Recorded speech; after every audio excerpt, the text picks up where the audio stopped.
I have spent the last 7 years doing wildlife photography. And in that time, I've searched high and low for different species of owls, one of my favorite raptors to photograph, but one of the hardest ones to find.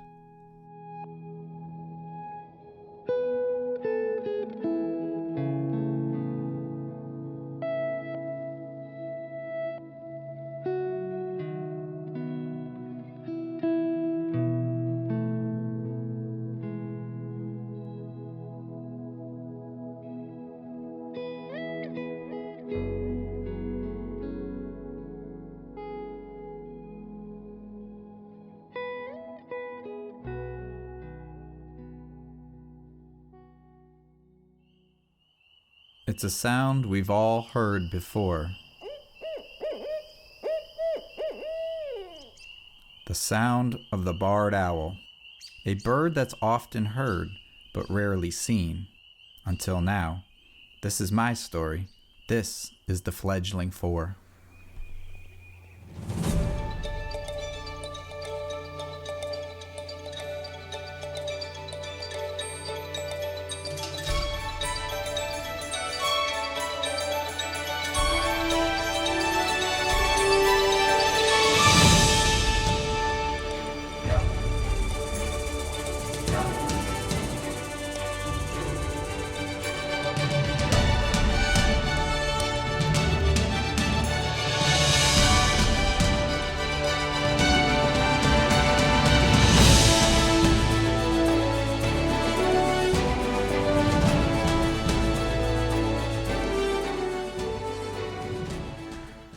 Our story begins here in Connecticut.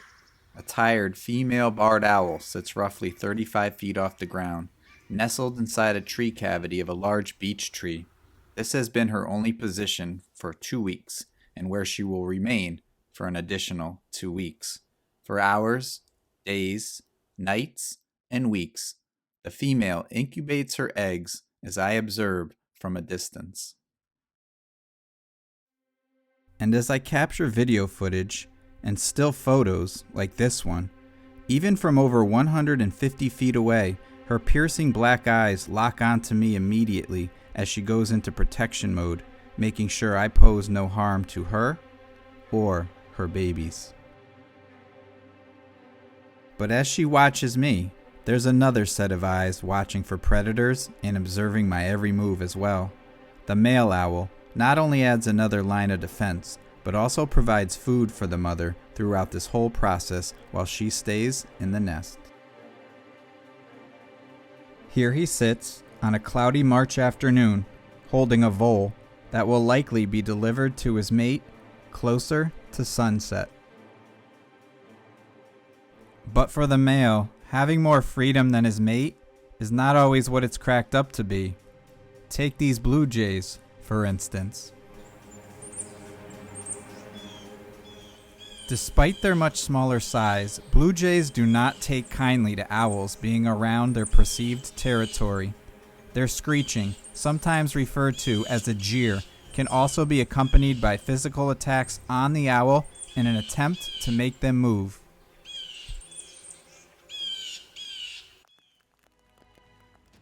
But it wasn't the blue jays that were the problem this year. It was the relentless rainstorms this past spring that just never seemed to end.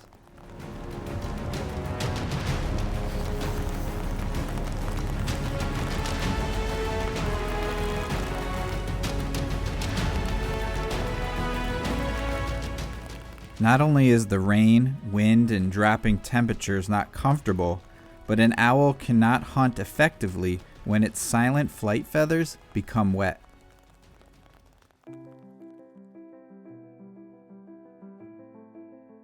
And after 3 days of rain, some much needed relief, the sun becomes a welcome sight, and it's now time for the female to rest comfortably while she waits for her offspring to arrive.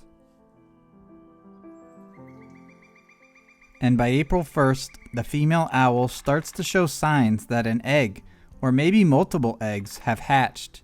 The head movements and random flinches signal new life is nestled under her warm feathers. And just a week later, those signs of a baby became reality.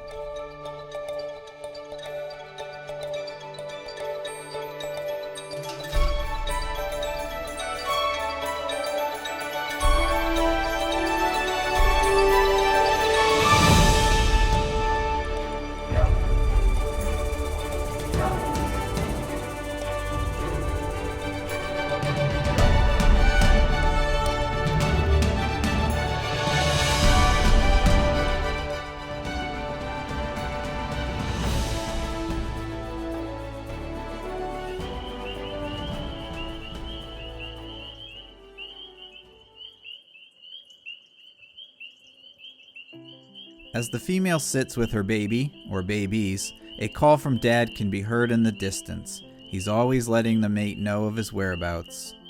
However, this female will continue to stay in this position for another 14 days until finally she gets her first chance in over a month to spread her wings and leave the nest. And we get our first look at the babies, all 4 of them.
And at only 2 weeks old, it doesn't take long for the babies to quickly recognize the sound of their parents' calls. One owlet immediately perks up as both the male and female talk back and forth and call back to the nest. The groundwork is already being laid on introducing their young and providing experiences with communication. All right, it's about 7:30, 7:45. The owl's nest is just to my right. You can see the sun is going down. Nice little sunset behind me.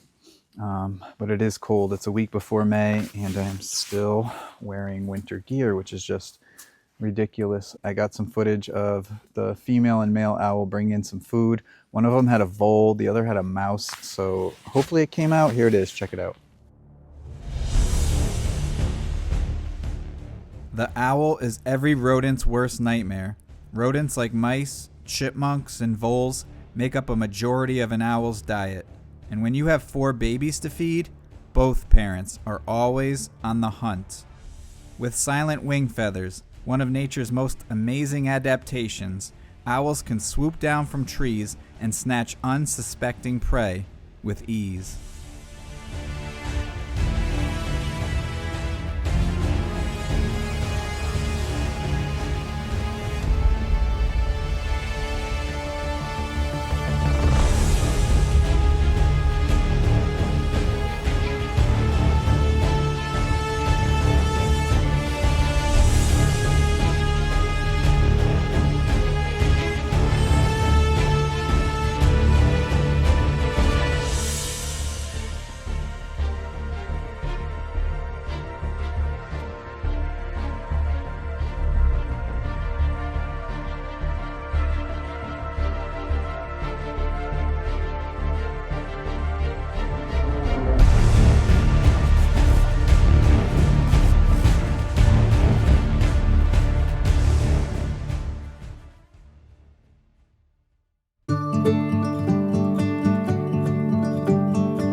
And after nearly 3 weeks of eating all that food, the chicks quickly grow in size. Their snowy white feathers start to gradually change to the tans, browns, and earth tones that resemble the feathers of their parents. These colors will soon become the camouflage they need to keep them safe from whatever harm may come their way.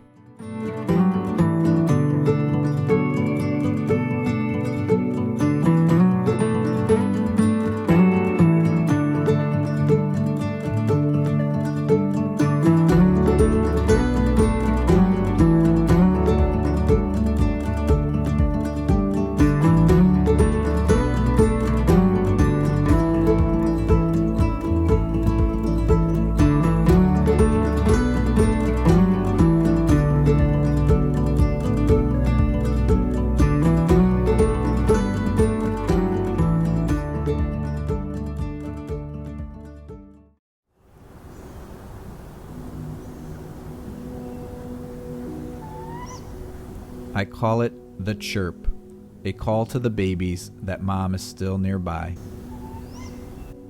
Up until filming the documentary, this was a sound I had yet to hear, and I actually ended up using it to my advantage, which I will tell you about shortly. And if at any point mom felt like her babies were in danger, she would be off to the nest.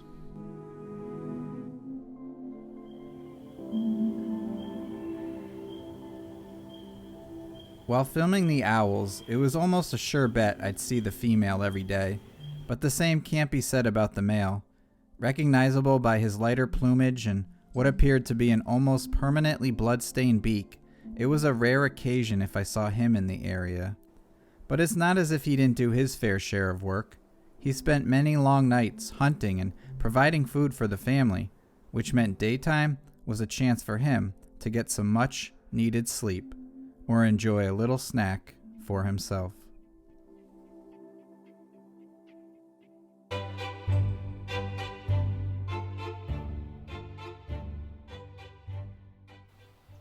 Owls have amazing camouflage, and in fact, you're looking at one right now.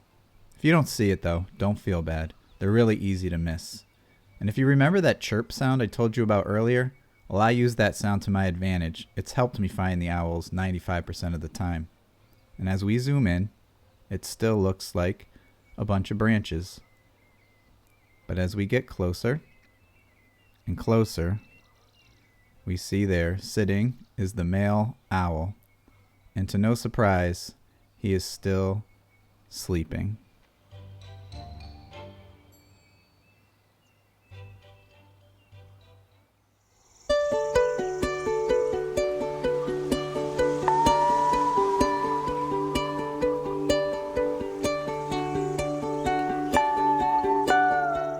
This morning the nest is quiet. More of the downy white feathers are replaced by flight feathers, giving off a gray appearance that matches the bark of the tree they reside in. Bare branches begin to sprout green leaves. Summer draws near. As those leaves grow, so do the active bodies of the owlets. At approximately 5 weeks old, they now fill this once overly spacious tree cavity. With little room to move about, the instinct to leave the nest starts to take over a little more each day. Brave owlets step closer to the edge, wanting to sun on the same branches their parents do. And by nightfall, as I pack up my gear and head back to my car, I wonder, is this the last night I'll see all of the fledgling 4 together in this nest?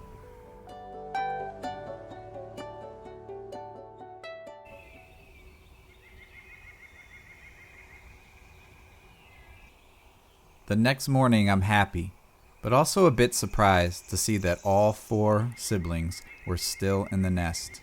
I knew big changes were coming soon. The owls were ready, but I wasn't prepared for what I saw when I returned later that evening.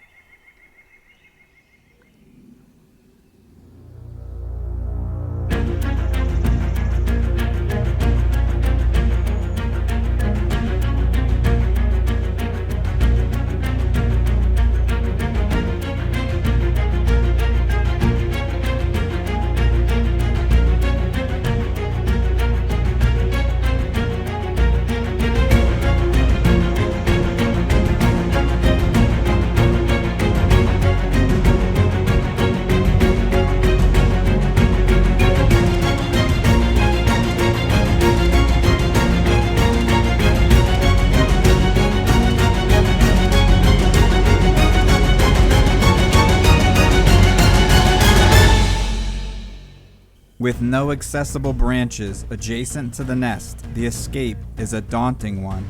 Mom watches every movement while crying out her familiar chirp. But I wonder, is she telling them to stay put or encouraging them to come out? Whether obeying or disobeying the call of its mother, this owlet has decided it's time to fledge.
So I'm switching over to cell phone footage right now.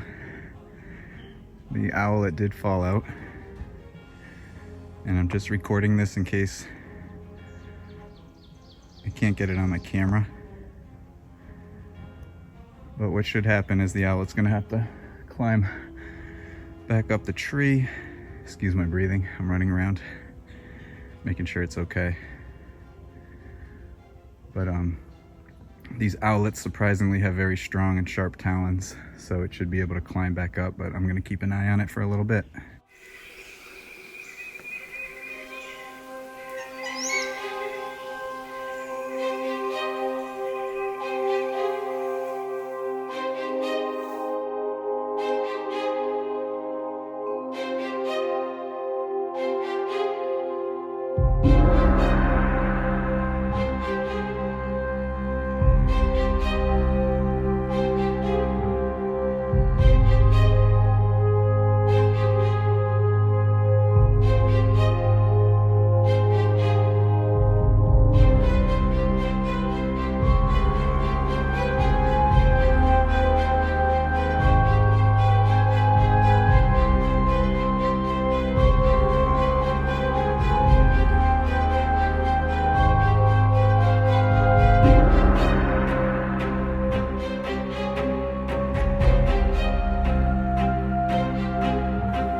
Young birds that fall out of trees and out of their nest is actually a very common occurrence. However, it's during this time the bird can fall out, get injured, or even die.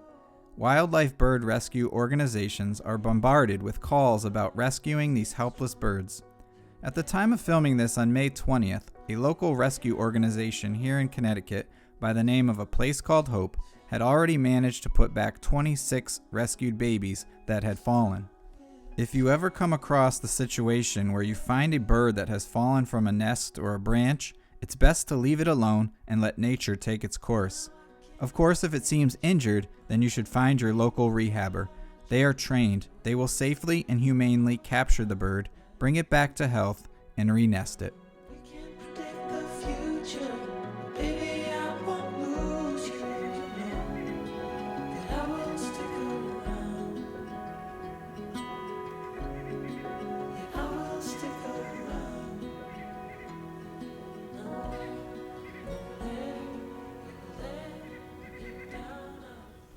So, whatever happened with this owlet? Well, as I hoped and predicted earlier, and with some help from its mother, it did find its way over to a tree. Only a few feet off the ground, it dug its sharp talons into the rough bark as it assessed its next move. With each step and a few wing flaps, the owl attempted the long trip up to a safe branch. But as it froze and gazed up at its mother, I decided I did not want to add any more stress to the situation, so I packed up my gear and I left. But leaving there, with the owlet only 8 feet off the ground, it was an unsettling feeling, not knowing if it would survive the night.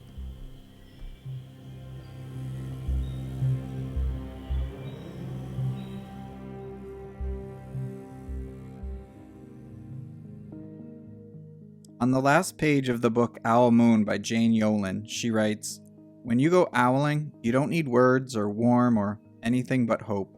That's what Pa says, the kind of hope that flies on silent wings under a shining moon." And that night I hoped that when I returned to the nest the next morning, the owl would be alive and safe. But until then, I had to wait until sunrise.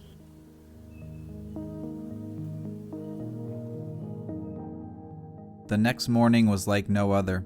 A beautiful sunrise cuts through the bright green beech tree leaves as it casts a warm glow on a sleeping mother. Owlet still active and awake from the night before. For owls that like to use the daytime for sleep, this female can only collect a few minutes at a time while watching 4 babies. And as I look around, I take note, 3 babies in the nest, but nothing more. And then, suddenly, a rustle of leaves grabs my attention. The first fledgling, sunning and preening. I'm relieved it did survive the night, after all.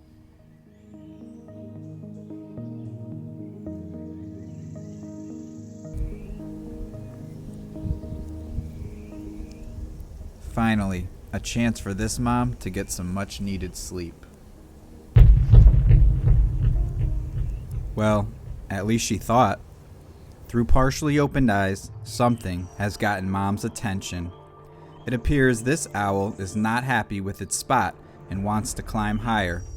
However, fledglings have not mastered the skill of branching, and this first owlet out has found itself in a bit of trouble. Barely holding on by its talons and its sharp beak, it clings to a tiny branch, unsure of how to free itself. Mom's eyes widen as she watches her baby struggle. What seemed like an hour, I watched this owlet hang desperately, still unsure of its next move. Was I about to watch it fall? Again?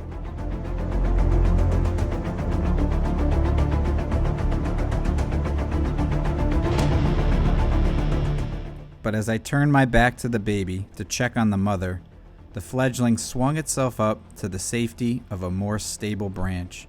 With a couple of hops and a little tightrope balancing act, owlet number 1 found a more suitable resting place. And after a couple minutes, the excitement was over. Both mom and baby could finally get some much needed sleep.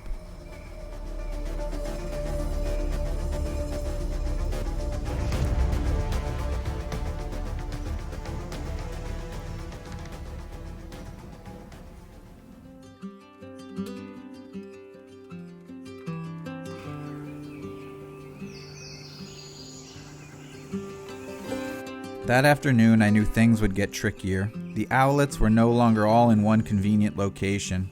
The first fledgling was now a couple hundred feet behind the nest. And after a couple days, I could see it was really getting much better at maneuvering through the trees.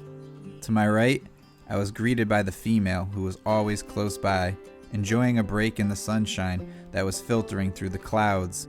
And as I scanned the trees to watch the juvenile, I saw something that amazed me. Something I wasn't expecting. It was, well, see for yourself.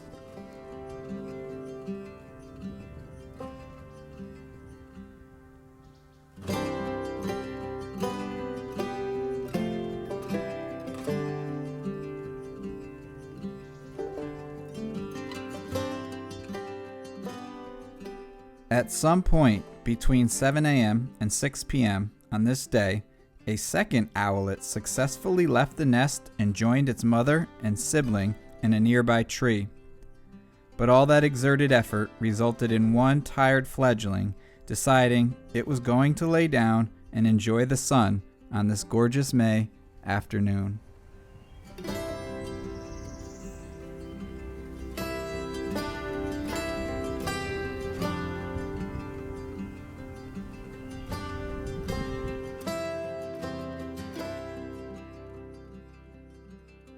All right, it's May 10th. It's about 7:30.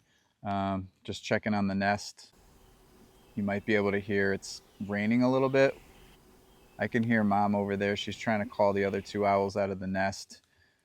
But it's going to be any day now. Pretty much just playing the waiting game. But hopefully soon all four will be out.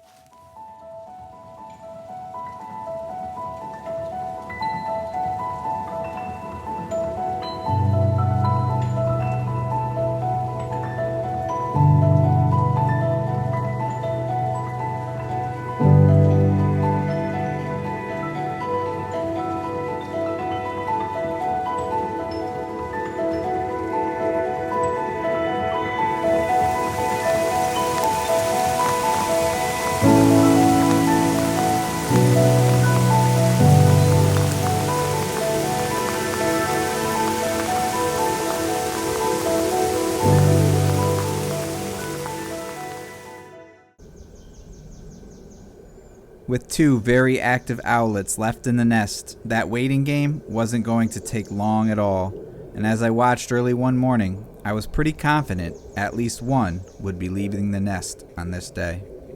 Was it possible these two curious fluffballs could manage joining their siblings with no more drama?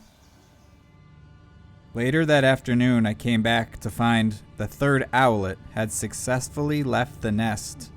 But as we've already learned, that's when the trouble begins. When you combine a young fledgling and high winds, it creates a recipe for disaster. And then, it happens. The owlet falls, and in a last-ditch effort, its talon grabs a clump of leaves on the very last branch before falling to the ground. Owlet 3 now has seconds before those same leaves give way.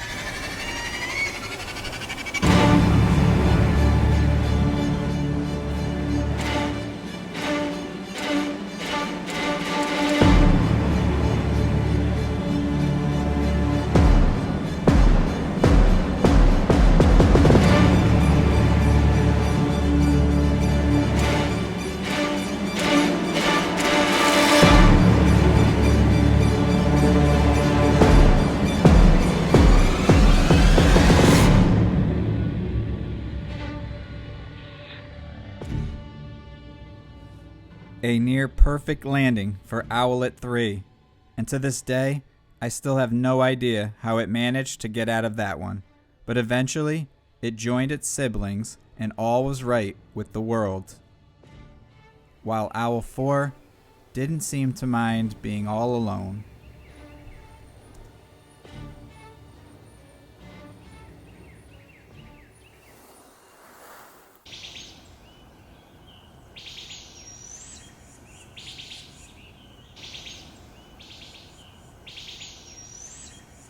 At the start of this video, you heard the call of the barred owl, and earlier you heard what I referred to as the female's chirp. Well, if you haven't noticed already, there's another sound that helped me locate the owlets as they fledged one by one, which I'll call the hiss. This call, which sounds like a mix of a hiss and a screech, is a way for the juvenile owls to communicate. They'll use this call when they sense danger, when they're trying to call back to their parents, share their location, but a majority of the time, it's a call to say to the parents, "Feed me, I'm hungry." And like clockwork each evening, as the sun begins to set, Dad flies in with a fresh catch, passes it off to Mom, who will then take it and deliver the goods to 3 hungry fledglings.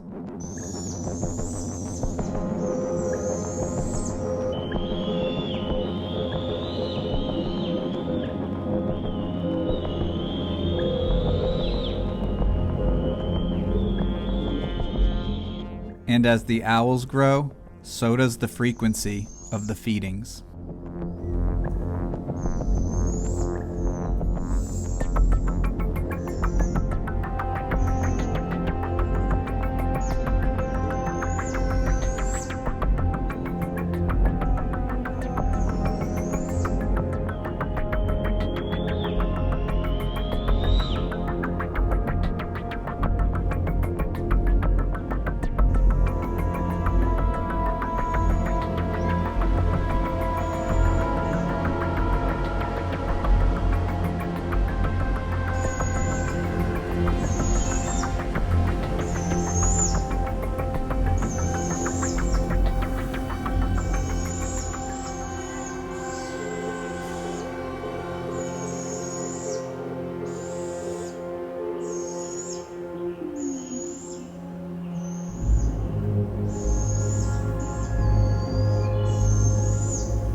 All right, this is crazy. It's Sunday, May 12th. It's Mother's Day. I think it's the 12th.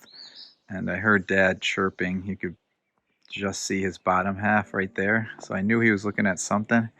And I set up my tripod. And I had no idea that the 4th owlet was right above my head. This thing is like 10 feet away right now. Not a care in the world. But Dad is watching me like a hawk right now. But this is just crazy. I mean, this thing is super close. My camera's right there. My goal has always been to bring people as close as I can to the owls without bringing any stress to them. So I slowly move back until I find a slight opening through the branches. And as I continue to move back, I find an even better opening off to the side, and I switch to a longer lens to get a closer look.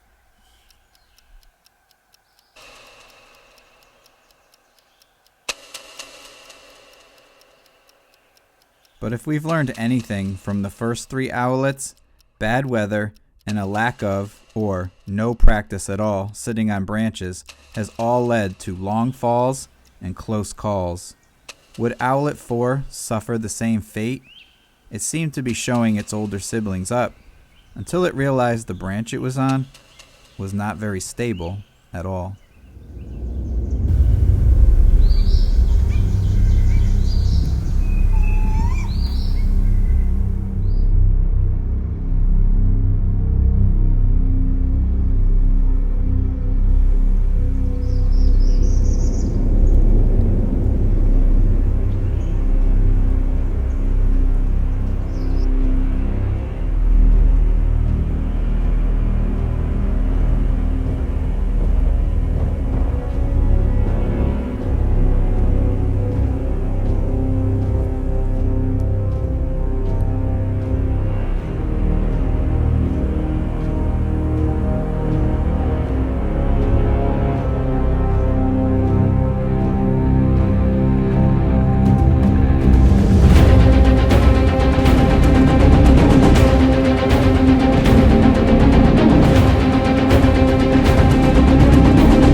It's something all mothers and fathers will eventually experience.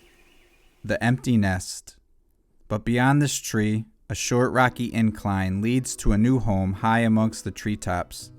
Through warm spring days and refreshing spring rains, both adults will now carry the responsibility of keeping their 4 active fledglings safe.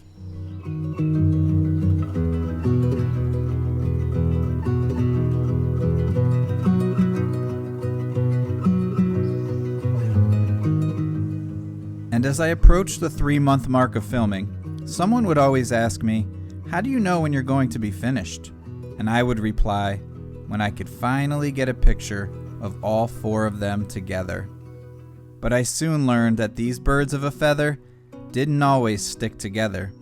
There was always one loner that kept to itself, and it occurred so often, it became my own running joke that I was actually filming the fledgling 3/4.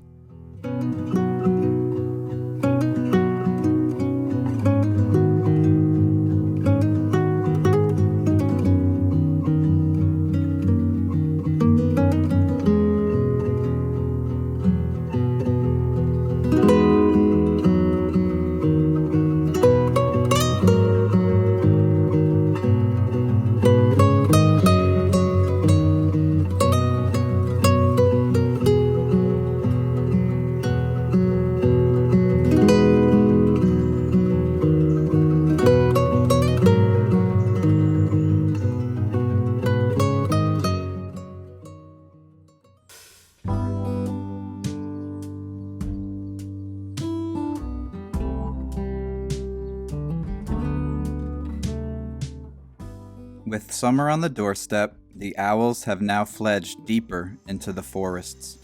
Gone are the easy days of hopping out of my car, taking a few steps, and photographing the owls. Now I must maneuver around fallen and decaying trees, crawl under and around thick mountain laurel bushes that have fully bloomed. And longer hikes mean I must now add a backpack and be prepared, for there is no more going back to my car for something I need. Having extra batteries is a must. Accessories for audio and video. Bug spray is essential. Actually, let's make that 2 cans of bug spray. And of course, proper nutrition to replenish all of those calories burned. When the garden won't stop giving back, honeysuckle, fresh cut grass, I could really. But as I dodge more branches, hike through poison ivy, and pass through mosquito breeding grounds, not everything I see is an unwelcome sight.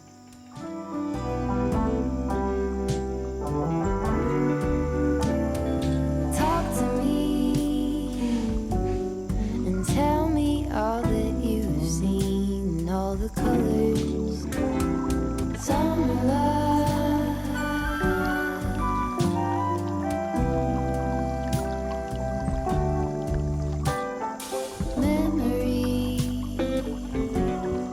Washed in every shade of green and all the colors, summer love.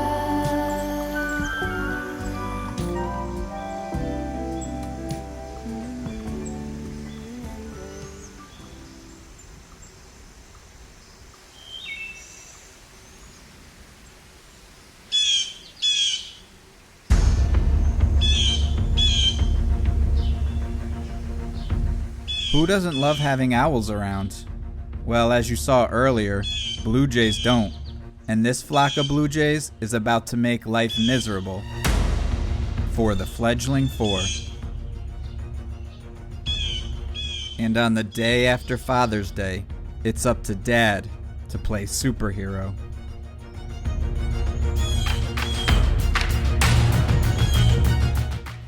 In order to protect his young, Dad will make himself the target by getting the blue jays to focus on him and not his young. He will attempt to lead them further and further away, even if it means getting physically attacked.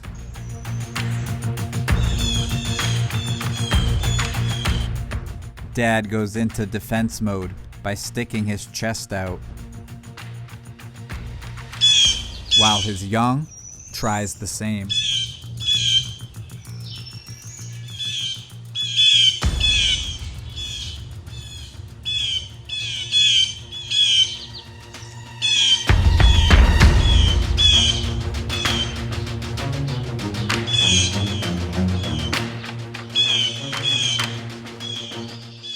And no matter where Dad tries to go, the Blue Jays are right behind him.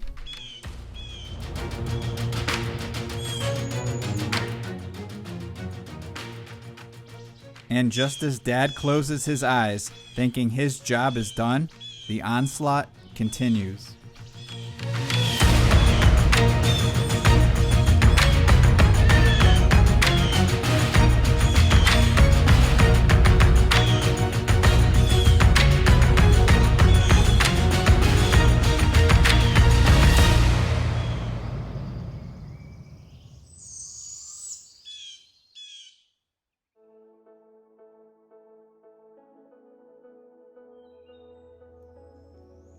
I don't know if you can hear that, but that's one of the babies calling.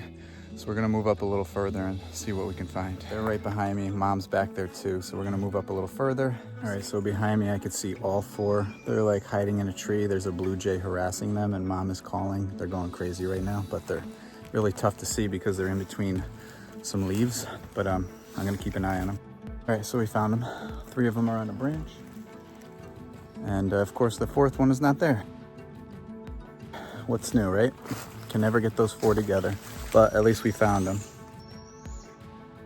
So you could probably hear them. It's day 87, so it's crazy to think about. It's been nearly 3 months that I've been tracking these owls, and they're still around, which is pretty cool. It's not many times and many chances you get to see owls, so to be able to see one every day, or at least hear from them for 87 straight days, it's been pretty amazing. There's 2 over here, and there's 2 behind this camera. It literally just flew. It's right above my head. So let me show you. All right, here's my little buddy. He just flew over. Being a little camera shy right now. Turn around, buddy. There you go.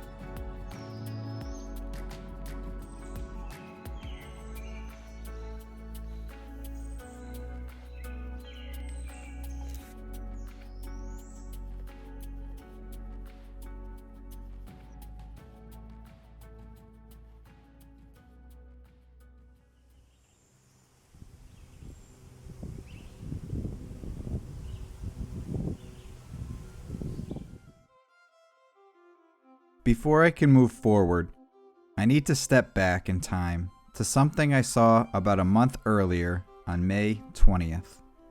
I started filming the owlets about 2 hours before sunset, and before long, they all started to wake up. Now usually these young owlets were always focused on me and my long lens, which probably appeared to them as a giant eyeball staring back at them. But on this night, it was different. Their eyes were not fixed on me, but instead, they were looking towards the ground.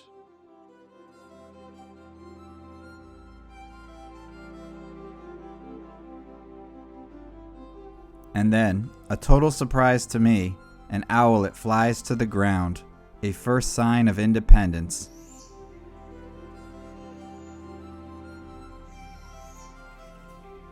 Now, of course, they weren't going after anything major, just some bugs and the occasional tiny moth, but this was a major step in their growth and development.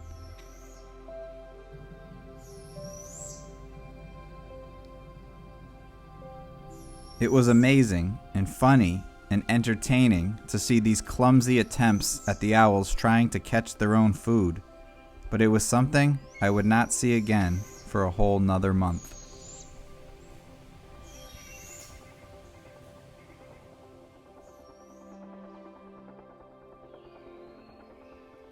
Fast forward a month later, the owlets are now sleeping 2 hours longer, but around 7:30 p.m., the night hunters are now awake.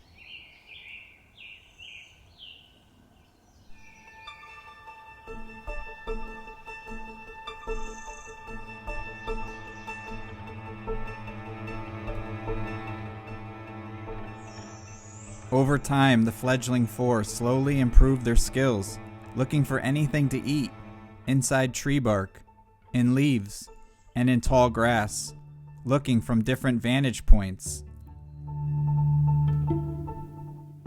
Sometimes sticking together and playing nice, and other times, not so much. And just when I think they got it,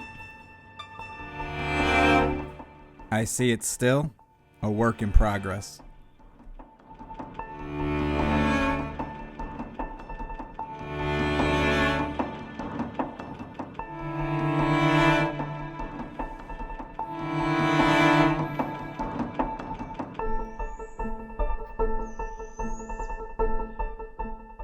I even catch one fly out of the woods and land where I would park my car.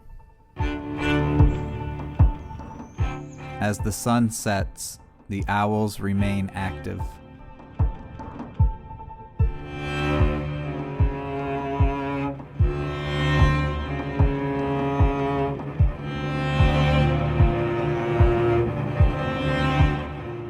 And it's not long before squirrels become the new focus. I watch as they make slow, clumsy flights after them, coming up empty-handed every time.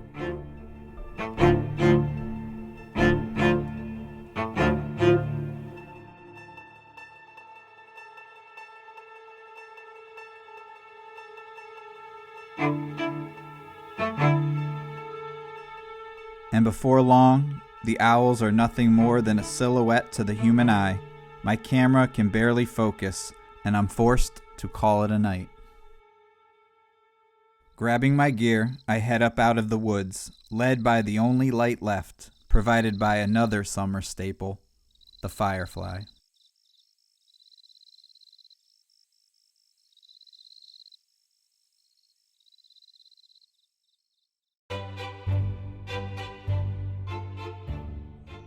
So let's see if you learned anything, and let's see if you can find this owl. I'll even zoom in a little bit more to help. Let's move in a little tighter. Okay, fine, we'll move in a little closer, but by now, this one should be easy to spot.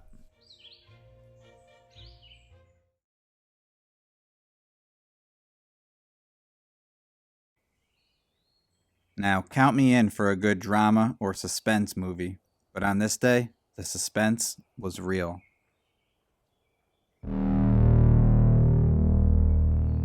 After not seeing the female for weeks, I spot her for the first time sitting low on the edge of a trail close to where I could hear the owlets. I try to walk by calmly so not to disturb her, but she has other plans.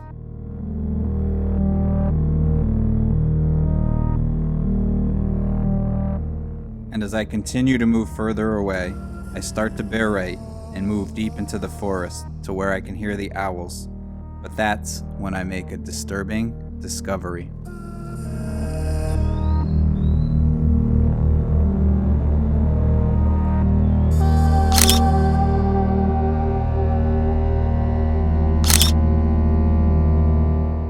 Now, I don't claim to be a feather expert, but what I saw appeared to be a ton of barred owl feathers scattered across the forest floor.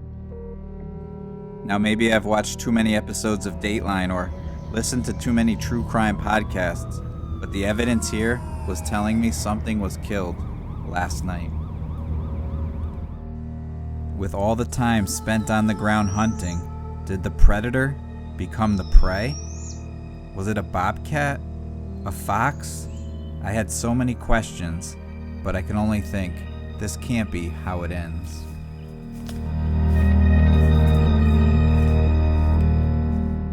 I had to start looking immediately, but how do you find 4 owls when only 3 stick together?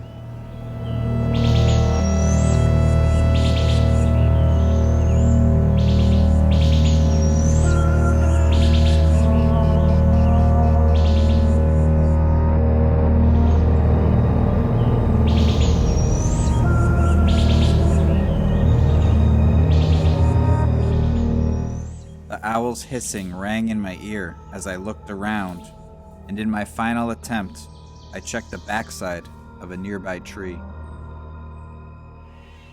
Gotcha.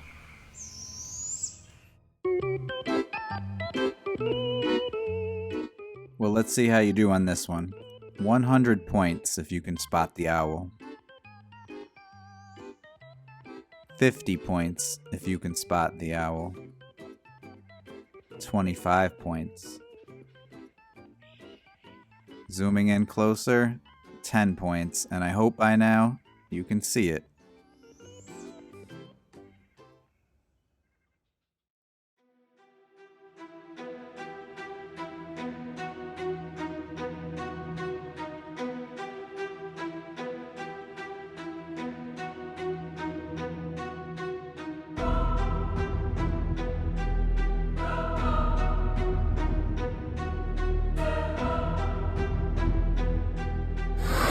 That sign is moving. It's gonna crash into someone's car.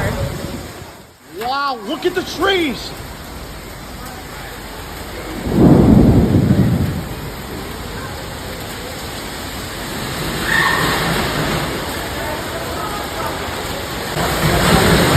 Leave the trees there! Look at this! Look at this! Look at this! We're losing trees. We're definitely losing trees. Oh yeah. Line of storms here from about Waterbury up through Hartford. The strongest storm we've got is over East Hampton right now, basically on the East Hampton-Colchester line, heading down toward East Haddam, and then this continues off to the north and east up into portions of Windham County. Let me show you the radar.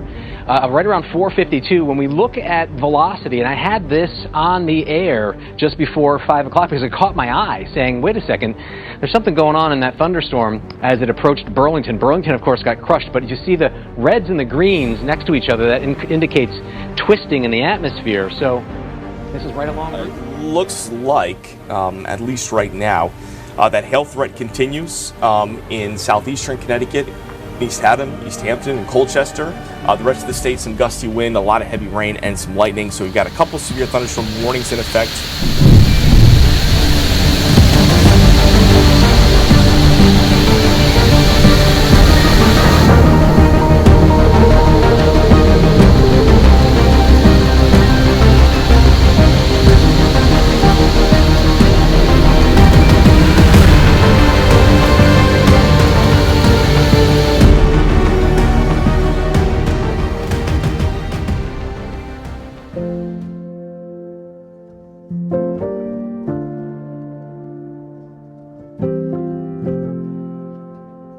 That evening, as the skies cleared, I couldn't help but think about the owls, so I drove to the last place I saw them. And as rainbows signaled the end of stormy weather, I looked, I listened, and I searched, but nothing. For only the fourth time in 96 days, the owls were gone.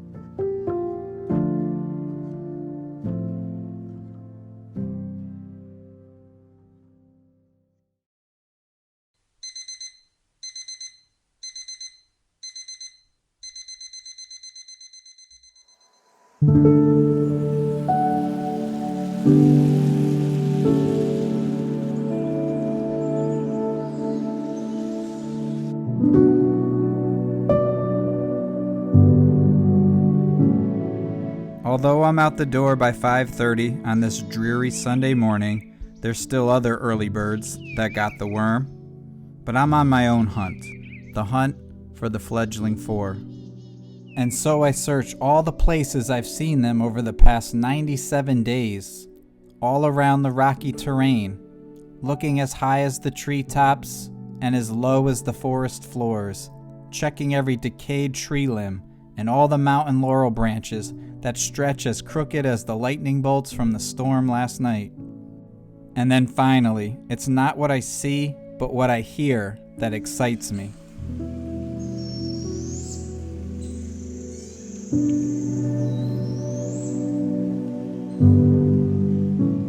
It's the hiss, a sound so simple, but this morning it's a sound of resilience, a sound of hope, and a sound that gives me more of a jolt than that 5 a.m. alarm clock. And then I see it, a flash through the branches, and in one of the most amazing full circle moments, I find the fledgling 4 just feet from their nesting tree. Was the storm so terrifying that they came to the place where they felt the safest? Out of all the places they could have gone, they came back home.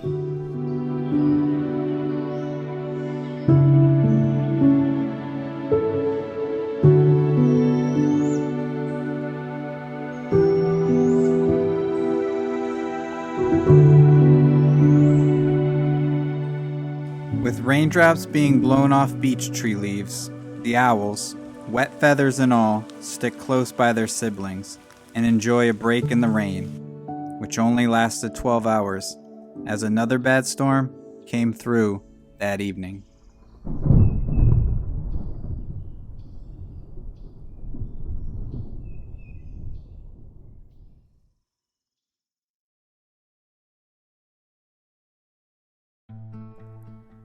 I first started filming this documentary on March 17th, 2024, and I didn't stop until June 25th, the official 100th day of filming. And as I set up my tripod on what would be the final day of filming, I was hopeful I would get to see at least a couple owls. And through fallen tree limbs and branches, I spotted 2 curious owlets, possibly starting their hunting a little early this afternoon. And as I start filming, something catches my eye.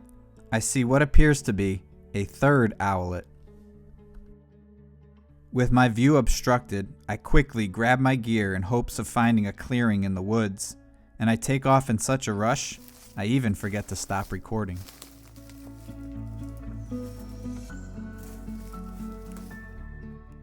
And as I came around the corner, I could see I was wrong. There wasn't 3 owlets at all.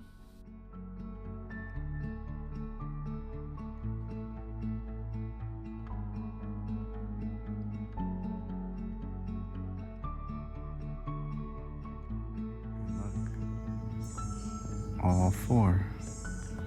Of course, only 3 are looking, but it's so cool. Right there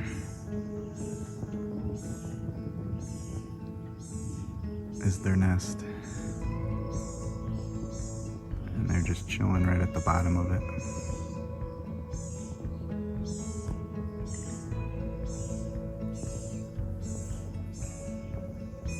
Finally, the fledgling 4.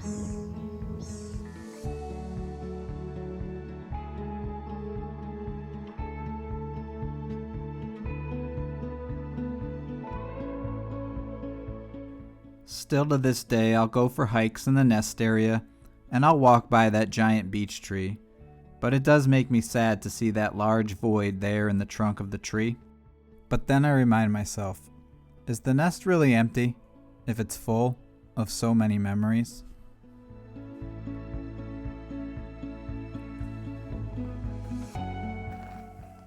And as for me, well, I'm not sure what the next adventure is, but I can promise you this, I'm already out looking.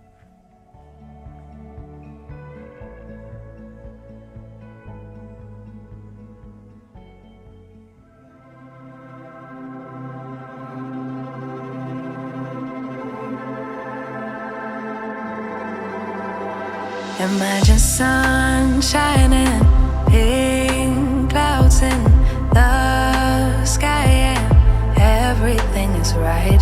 Imagine stars lighting up the night, and a shooting star so vibrant, you have to make a wish. Nothing's ever in your way, scoring every shot you make. No, you've never heard of pain, because you're just high on life. Every day is Saturday. Life is sweet as birthday cake. Why can't it just stay this way? Like you wanted to, like you wanted to, like 24/7, like 24/24 heaven.